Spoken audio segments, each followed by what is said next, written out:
Hey everybody, Eli here, and welcome to YouTube, where I go over whatever's going on in my life this week, usually having to do with my weight loss. This week will be no different. I will have my weigh in. There may not be that many different clips included in this from different days.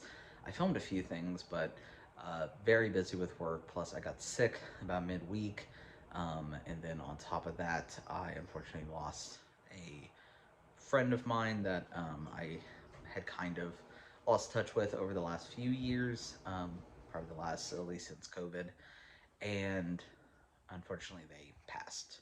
So, with that, plus just not feeling well and just the hecticness of the week, I just didn't film a ton. But I have a few things I'll be talking about in the video that you might enjoy. But of course, my weigh in will be there, and we'll see what else. But thank you as always for checking out the video. And if you enjoy it, please engage with it however you feel comfortable, whether that be like, comment, subscribe, share, check out my web store, whatever. Um, it means a lot to me. That being said, I hope you enjoy the video. Hey, so I've been going through some of my stuff today. As we know, I've been reorganizing everything and getting stuff kind of out where I can actually access it and utilize it. And I went out to our little storage area that's out on our back porch, and there were two boxes that belonged to me that I had kind of forgotten about, that my mom reminded me was out there, or were out there. And I grabbed them, brought them in, and started looking through them, and a lot of it is from my first trip to London, and I did so much stuff while I was there because I never thought I'd be able to go back. And I'll make a video where I kind of go over everything I did and kind of show pictures and that kind of stuff. But just seeing this stuff made me really happy, and I found like some of my collectible things and just stuff that I again forgot that I even had, and it's definitely cheered me up. And in a weird way, so I did find also cards, not really even cards, it's like two things from my ex. So I was pretty notorious for drawing just little messages for him and stuff and putting them all over the house. And he collected all those, and I kept a few little things that he wrote for me. And seeing them usually, you'd think in a breakup would like bring forward a lot of negative emotion in that way, but like seeing them and looking at them now, it just like allows me to analyze the manipulation that is in them, and is pretty blatant now that I look at it. And it just like, I don't know, reinforces this situation. So that being said, I'm gonna go back to doing more of the sorting, and if I find anything super cool, I will show it. I do know I want to show at some point to go through all my I don't know if you can see it, but right there, my film cameras. I have a very small collection. None of them are super collectible or anything like that, but I love them, so I want to show those. I think that's going to be the end of this clip, but I will see you in the next one. Thanks for watching. Alright, so it's Wednesday, and I wanted to be out kind of doing something since it was sunny outside, and so I grabbed a trash bag, one of my pickers, and I am just walking around whatever big pieces of trash I could find, bottles, cups, stuff like that. But as I was walking down this little trail, which is down by where the cruise ships come in, there's this 3-panel painting that somebody's just like abandoned here. And a few people have like tagged on it. But this is the coolest little like hidden gem I think I've ever found. And I think my favorite part is that there's a little devil that's hanging out at the top of the rock there. And then there's 2 little love fish. And then a little message. I don't know, I just thought this was really cool.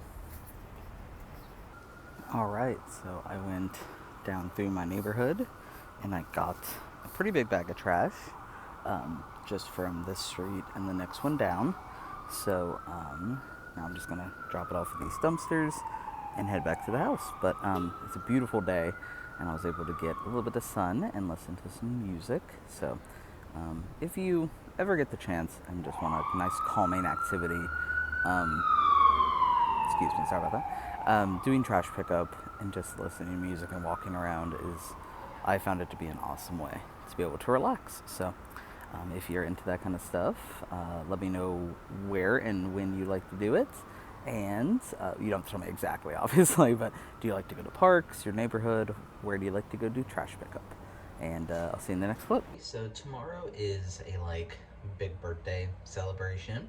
Um, I'm part of the fun committee at the place that I work, and we try to celebrate people's birthdays who want them to be celebrated or don't mind if they are. And because we have just started doing this, and we of course are in September, we've missed some. So we're having kind of a big collective birthday party, and because it's the 21st of September, and it'll be kind of in the evening. Um, if you know the song by Earth, Wind, and Fire, September, the 21st night of September, that's why we held it on that night. So what it is it's going to be a potluck of everyone's kind of favorite either sweet or savory treats. And the one that I chose is something called a haystack. So these can be made a few different ways, but this is how I've always made them. So the first thing that you use is chow mein noodles, so the kind of the dry ones. You can get them in bigger or smaller bags. And then you use butterscotch morsels. And then some folks put peanut butter in. I've never used peanut butter, but that sounds like that might be pretty good. But all you do is you take the morsels, you put them into a mixing bowl along with the peanut butter, and then you put them into the microwave for about 3 to 5 minutes at 50% power. And then what that does is that melts them down. And I'll show you what that turns into in a moment. So as that heats up in the microwave, we get our little section ready. So what we do is we want to put down some tinfoil, and that is where the haystacks are going to go.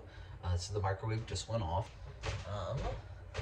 But this is what they look like, which I know they look like they're still whole, but you will be shocked when you stir them how quickly they actually melt. So that kind of becomes just a very big melted thing of butterscotch. So you just let it kind of keep doing its thing. I think all of them are pretty well melted. Yeah, I would say pretty well. They're all melted down. Yeah. Okay, cool. So I'm going to move that around, and then once that is pretty well melted in there, because again, we don't want those big pieces. There we go. Okay. Now that it is pretty well nice and smooth. There we go. Then what you do is you take that, and you take your chow mein noodles, and you put them in there. So because this is an activity that you do with your hands, you definitely want to make sure that you have them washed.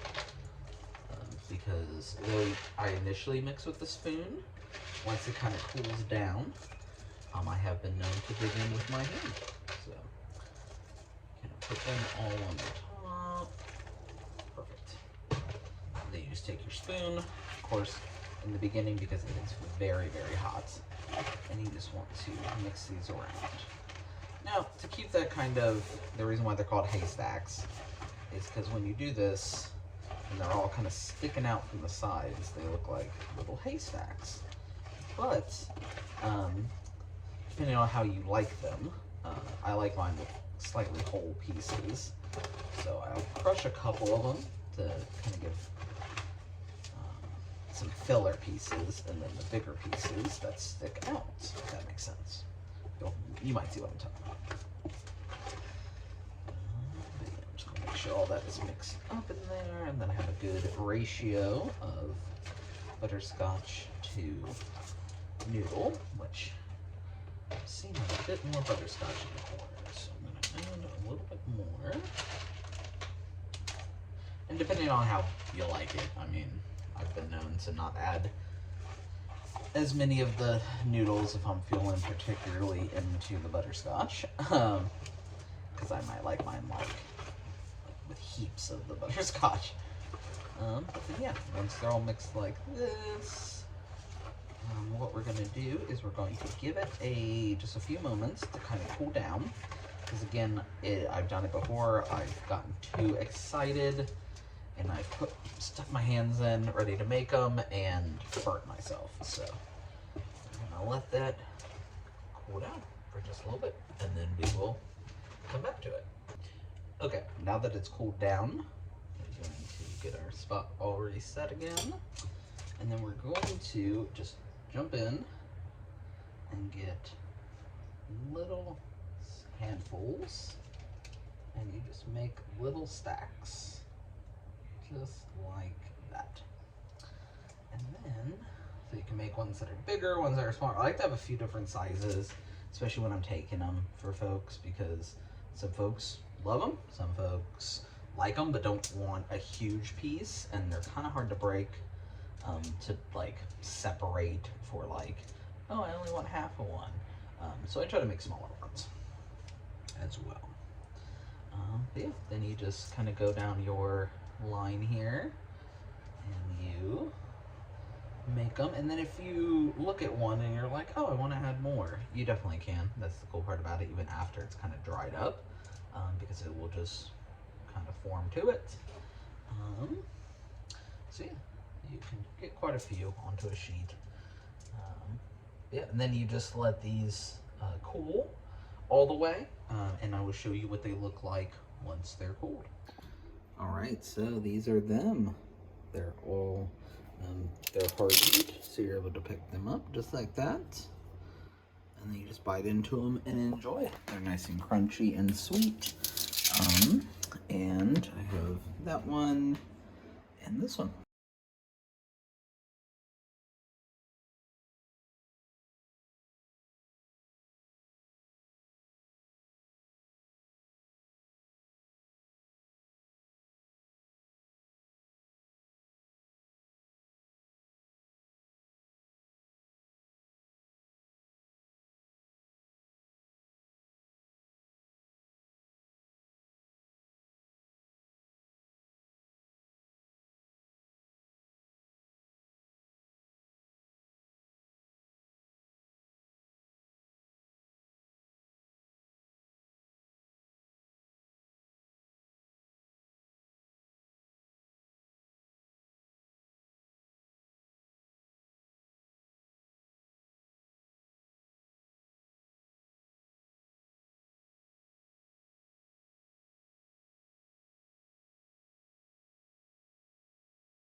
Last night, while looking through some games that are available for me to be able to play with my subscription to PlayStation Network, there's this game called Unpacking, and it was called a Zen game, and you do exactly as it sounds. You literally unpack, but it's through different points in your life, and that's the part that makes the story of it it was really, really cool.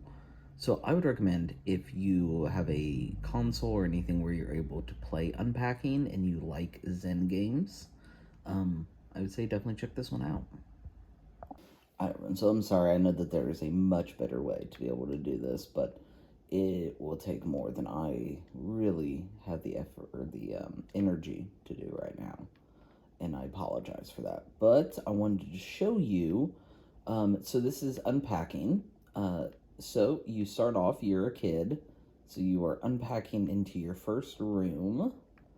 And so as you go through these boxes, they empty, but you can put things down temporarily, which is what I like to do. I don't like to put everything away as it goes because I might need to move things.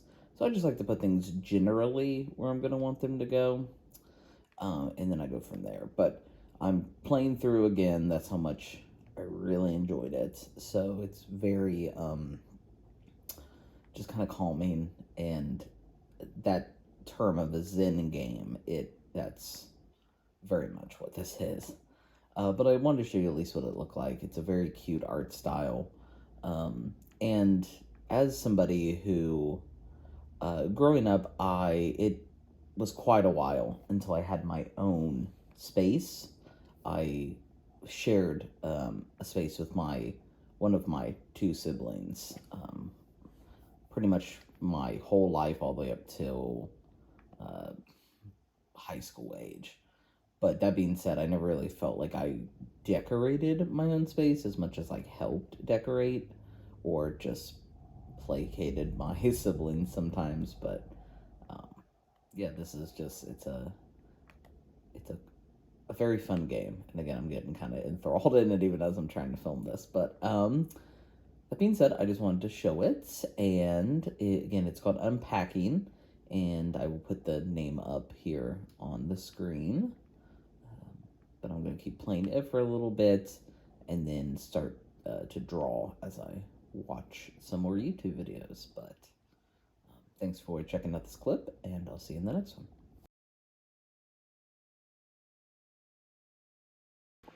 So I finally got some decorations up in my room. I found this lamp once, I think at like a Goodwill, and I fell in love with it, obviously because it's a red balloon, but it goes really well with my other it stuff. And then this pillowcase was actually something that my brother and his fiance got me a couple Christmases ago, and I keep forgetting to get a pillow for it, so I've just like always pinned it up. But I finally found a pillow thanks to my mom, and now I have it in a pillowcase. So that is now my it wall. I'm gonna turn this off so you can see it in the dark, and I'll take this off. Let me do this so we can see it.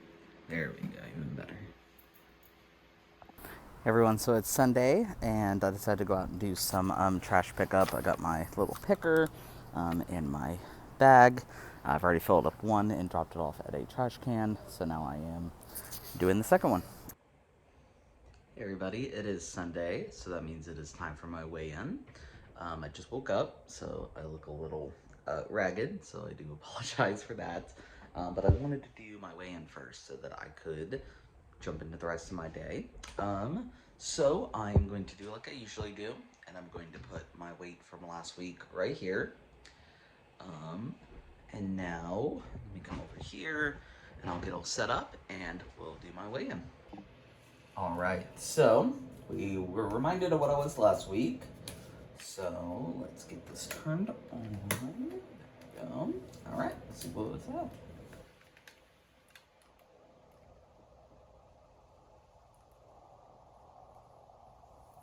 Step back off. 288.6. So I'll put it right here. Let's go and look at what last week was minus this week and what I've lost. And then we'll look at what I started at minus what I'm at this week, and then the total amount of weight lost. So in my last few videos, I've been doing one of the lists a week out of the listography book that I have.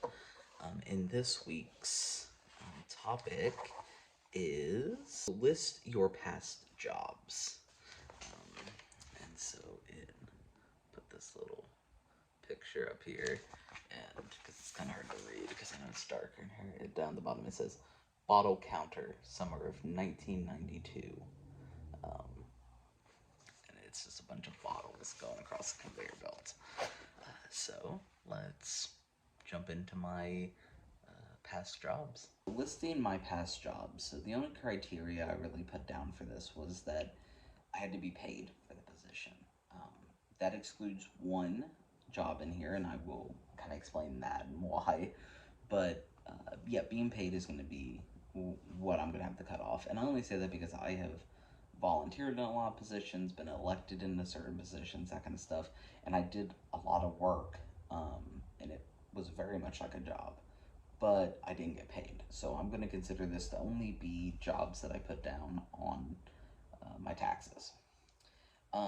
Again, with exclusion of one, and that is actually the first one, which is an unpaid library assistant. So assistant is in quotations because this was a volunteer position that they offered up to youth that were eighth grade and higher who wanted to volunteer at the local library, which is right up from my middle school. I thought this was the coolest thing. I wanted to do it. I loved being at the library. So I signed up and I did it. And from the age of about 14 to 16, I volunteered there pretty consistently.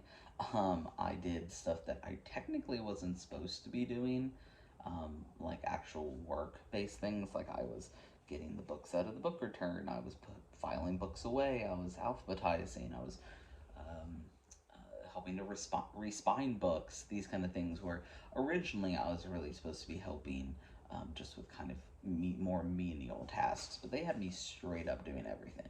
But one of my favorite things was actually rewinding the cassettes and VHS tapes. Though we had DVDs and CDs and stuff, it definitely wasn't the biggest form of media where I was. So that was actually one of my favorite things.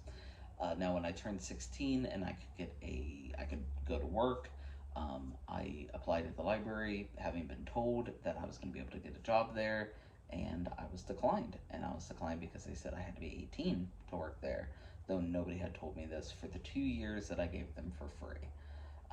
So I even had a petition that I wrote out and had 150 signatures and turned it in, and they still declined.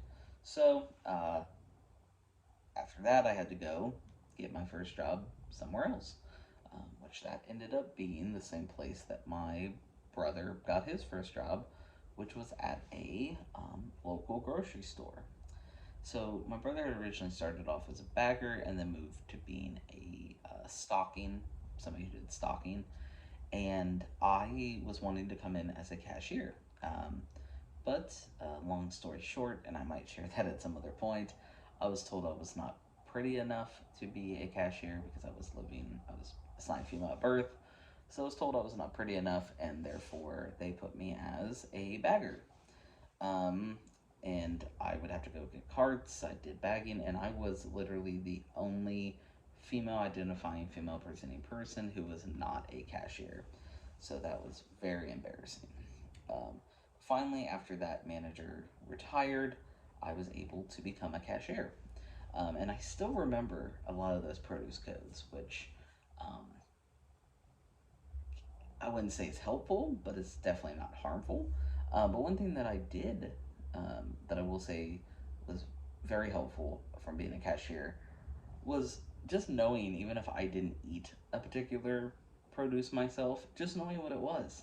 Because for the longest time, I had no idea what bok choy was. And then I learned, and it was through being a cashier. So while I worked there, so I worked there for maybe 2 years. My brother ended up leaving, so I ended up working there. And again, I felt even more adult at that point, since my brother wasn't working at the same location. Um, but ultimately, I was told about a job while it was like my senior year in high school, because I loved graphic design and I loved Photoshop and all that kind of stuff, and I became really good at it. Somebody I was in a class with where they'd seen me do that kind of work recommended that I go and apply for a local graphic design company who did like billboards and pamphlets and all that kind of stuff. And so I did, and I was hired on, and I felt so accomplished, and I knew my work was good, and that I, would get better with um, time and effort. But I was proud of what I could do right then, and um, come to find out, so I was paid under the table, which was great at the age of 17 because it was like more money than I had been paid at the grocery store. But the downside of this payment was that the dude was a total alcoholic. And because of that, um, I already have my own kind of insecurity and fear around being around people who are drunk. But having that be my boss at one thing, and also him just like leaving the moment I got there after school to go to the bar, and then like locking up myself was a very unique experience. But um, it did help me make some decent money for that time, and was something cool to put onto my resume. So my next job was at a very large department mega store. So I'm not going to be saying the names of any of the places just for my privacy, their privacy, just all the kind of stuff. But it was a large department store, and so I worked there after the graphic design place. So I ended up leaving there because I went to view where I was going to go to college, which was, of course, going to be out of state. And I hadn't really said anything to the boss yet, but I got approved for the time off. And because I was going to be gone for about a week, he had to make come in just to cover the workload while I was gone. And when I came back and I told him, because I'd also gotten my acceptance letter, that I was going to be leaving, we ended up just parting ways. And I went to work at this place instead, because they were willing to work with me and I knew I was going to be leaving for school. So I learned how to run all the self checkout stuff, which was kind of cool. And then, so this particular place, I was on and off working there through college, after college, and then later on in life. So I kind of bounced back and forth with this company. They were always a good fallback for me. So this wasn't in chronological order, this particular one, but I'll talk about my different positions. So after self checkout, I worked doing sales in the electronic section. And then after that, I started working in kind of the whole electronics, cell phones, photo stuff, um, just all of it. I was kind of all over in that tech area. And then I became a department manager, and I was over cosmetics, which was pretty unique, as even though I was a female, I was not knowledgeable in cosmetics, but I was knowledgeable in organization and inventory, which is exactly what they needed because I lowered shrink and saved a bunch of money for the company. So, because of that, I ended up being moved into the last position that I had at that place, which was a back office associate. So I did reports, I checked on hand changes, um, helped capture any kind of shrink or loss that was going through. I would scan things and double check inventory. And then eventually, I actually helped open one of the new stores that was opening in the town over. I helped lay it out. I did almost all the hiring. So yeah, I don't know. It was a really cool experience. Um, but after working there, I left from there due to commuting issues. My commute was way too long on a bus. If I would have had a car, it would have been about maybe a 15-20 minute commute. But on a bus, it was close to 2 hours each way, so 4 hours a day in commuting. And I just couldn't do it anymore. So I left there, um, and but of course that was bouncing in between. So between the times that I went back and forth to that big store, I was a nanny, which was kind of cool. And then I was also I worked in a kind of historical tourist trap when I was in college. So it was an area that all the tourists came to, though it was not what they thought it was. And because of that, a lot of people were kind of upset by the time they got to the gift shop, which is where I worked, and I had to try to sell them things like $100 snow globes. Um, so after I had left that big box retail store, I left them to start to work for a tech store giant. And I started working there technically only as a seasonal, so I didn't even know if I had a full time position. But I knew I had background in retail. I had worked so many Black Fridays by this point, so I knew I was going to be offered a position, and sure enough, I was. And the position I was offered was to be the lead, or the supervisor over cameras, video gaming, and media, so entertainment. And then after getting some experience under my belt with them for a few years, I went and started working for a small business that was a retro video game store, and this was probably still one of my all-time favorite jobs. Um, my brother worked for the same company. He actually got a job after me at another store, and then uh, became an assistant manager at that store. And so I was a store manager at another one. And so, yeah, it was just in a field topic that I really, really liked. And it was cool just being the store manager and keeping it all going. I had great coworkers and employees. So, yeah, worked there for quite a bit. And then moved from there to working down by the water on for like a waterfront cruise company. So this company did a lot of like charters, kind of around the bay area, dinner. Well, not so much dinner cruises, but like catered cruises, stuff like that. So I worked for them, and I did a lot of like training, um, implementing programs, stuff like that. Then, from there, I went to working in recruiting for an organization. It was a nonprofit that helped individuals with various disabilities to find support when it came to employment. So it would be like job coaches, ticket to work programs, all of that. So I was responsible for recruiting the job coaches themselves, the employment consultants, teachers, speech pathologists, just a whole group of people. So I did recruiting for them, and then unfortunately, COVID put me out of the job because at that point nobody was really working, especially those with vulnerable immune systems. So from there, I became this was a job I could do from home, which was nice because it worked with what I needed at that point. Was I was a youth job coach. So what I did was I primarily helped people get things like bus passes. I helped them write their resumes, helped them get their GED through programs, helped them pay for that with payee programs, close for job interviews, close for jobs themselves. Um, so this was a really rewarding position because I was able to help a lot of youth accomplish goals and dreams that they wanted to do. And then from there is when I moved back out to the East Coast.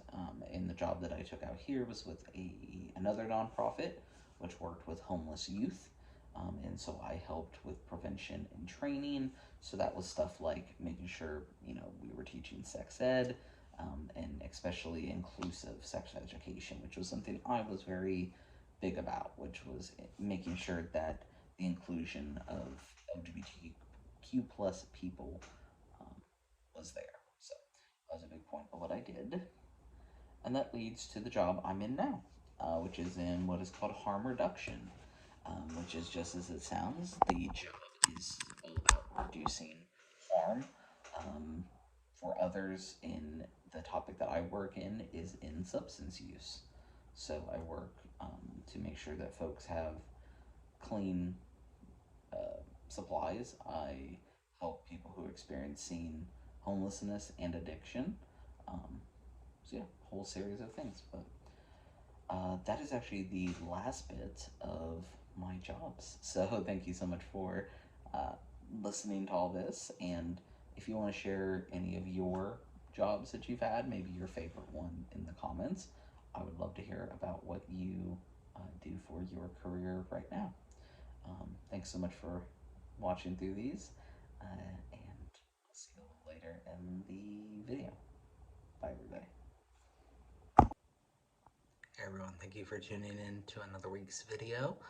Sorry this one was a little bit boring, but hopefully next week will be more exciting, but not in a traumatic way, hopefully. But I'm happy to see the weight is still going down. I know it's less than it has been the last few weeks. Didn't change anything with my eating, but I think I'm starting to hit my first plateau, which means I need to mix things up a little bit, which I've been putting putting off gym stuff for a few different reasons, which I'll talk about. But that's, I think, what I'm going to focus on this week. But that being said, thank you so much for checking out this video. And as I said in the beginning, however you feel comfortable, if you would like to engage with this video in some kind of way, please feel free to like, comment, subscribe, share, check out my web store, whatever. Thank you so much again for checking this one out, and I'll see you in the next one.